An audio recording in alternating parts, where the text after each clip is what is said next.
Hi everyone, welcome back to my channel. Today we're going to be doing a review on the KVD Everlasting Liquid Lipsticks. This is their new formula.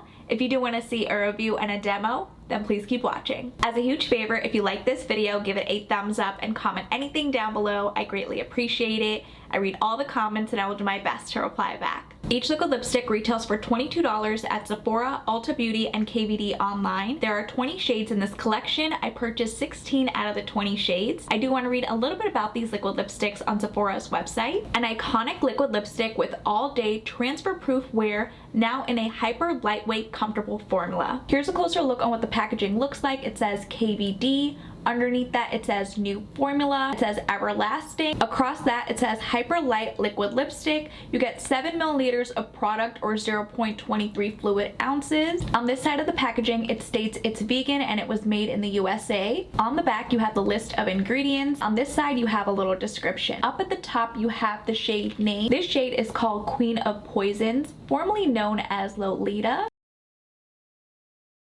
Here's what the tube looks like. It's very basic. There's no writing on it at all. Up at the top, it does say KVD. Down at the bottom, you do have the shade name printed. Here's what the original Lolita packaging looks like. I love the design. This one has no design on it. Hopefully the formula is good. Here's what the doe foot applicator looks like. Queen of Poisons is described as a chestnut rose. That shade is stunning. I do want to swatch the original right next to it. Here's what the original Lolita looks like. It is slightly darker than the original, but it could be that mine is probably expired. Let's see what it looks like applied on the lips. Here's what the shade in Queen of Poisons looks like. It is a bit darker than the original, but I really do like it. As for the formula, it does feel very lightweight and comfortable on my lips. I'm going to press my lips together. I can't feel anything on my lips. I do want to do a kiss test on the back of my hand just to see if there's any transfer.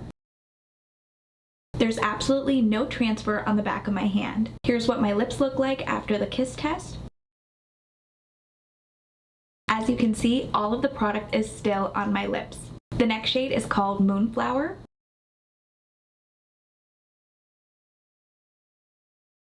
Moonflower is described as a terracotta rose. Here's what the shade in Moonflower looks like.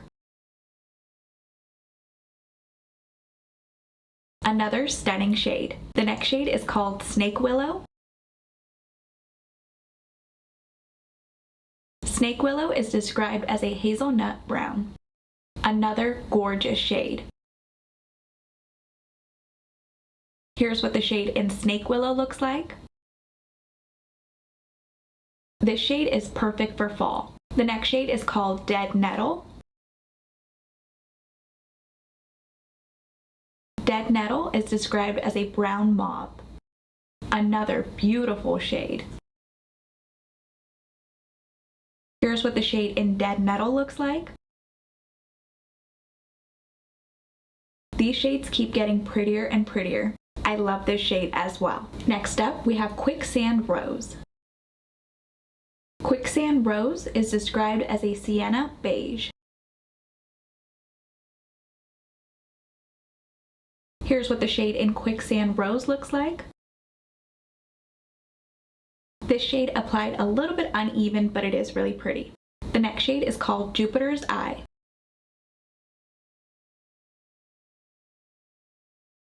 Jupiter's Eye is described as a deep brick red. Here's what the shade in Jupiter's Eye looks like. This shade is really beautiful. Next up, we have Midnight Phlox. Midnight Phlox is described as a burgundy plum.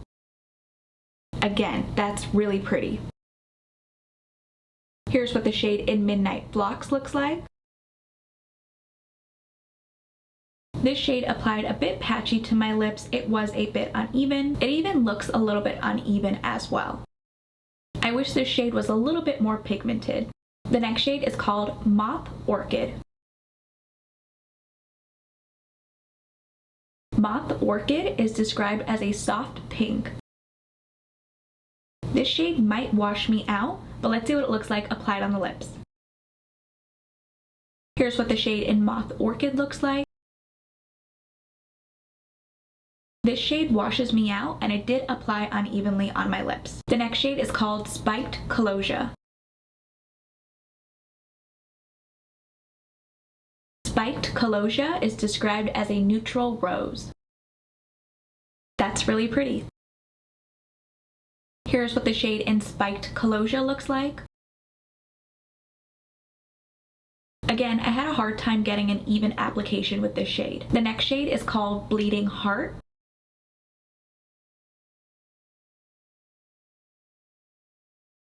Bleeding Heart is described as a warm pink.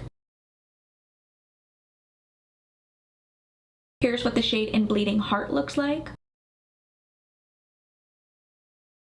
Again, this shade applied very uneven on my lips. The next shade is called Baneberry.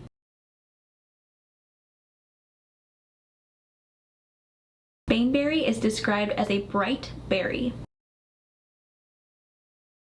Here's what the shade in Baneberry looks like. This shade is beautiful as well. The next shade is called Velvet Cloak.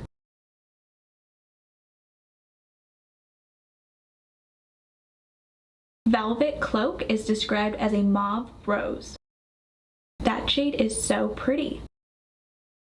Here's what the shade in Velvet Cloak looks like. Another beautiful shade. The next shade is called Bloodflower. Bloodflower is described as a blue tone red. Here's what the shade in Bloodflower looks like. This would be great for holiday. The next shade is called Painted Tongue. Painted Tongue is described as a pink tone red. Here's what the shade in Painted Tongue looks like. Another beautiful shade to wear around the holidays. The second to last shade is called Fire Spike. Fire Spike is described as an orange red. Wow, that is bright. Here's what the shade in Fire Spike looks like. Same thing with this shade, it applied uneven and patchy on my lips. I did have to go over it a couple of times to get an even layer. I wasn't expecting this shade to be this bright, but it is really pretty. The last shade is called Dark Wisteria. Dark Wisteria is described as a purple blackberry. Wow, that is very pigmented. Here's what the last shade in Dark Wisteria looks like. I wanted this shade to be super pigmented. It's not. I did have to apply 3 coats to get full opacity. Here's what all 16 shades look like swatched on the back of my hand. My final thoughts on the reformulated KVD Everlasting liquid lipsticks, that I really do like them. I love how comfortable and lightweight it feels on the lips. I love these shades especially. These 7 shades were patchy on my lips. These shades are Quicksand, Midnight Phlox, Bleeding Heart, Moth Orchid, Spiked Celosia, Fire Spiked, and Dark Wisteria. Let me know in the comments down below if you have tried this new formula and which shade was your favorite. If you guys did enjoy this video, please go ahead and give it a thumbs up. And if you haven't already, please do subscribe. I will see you guys in my next video.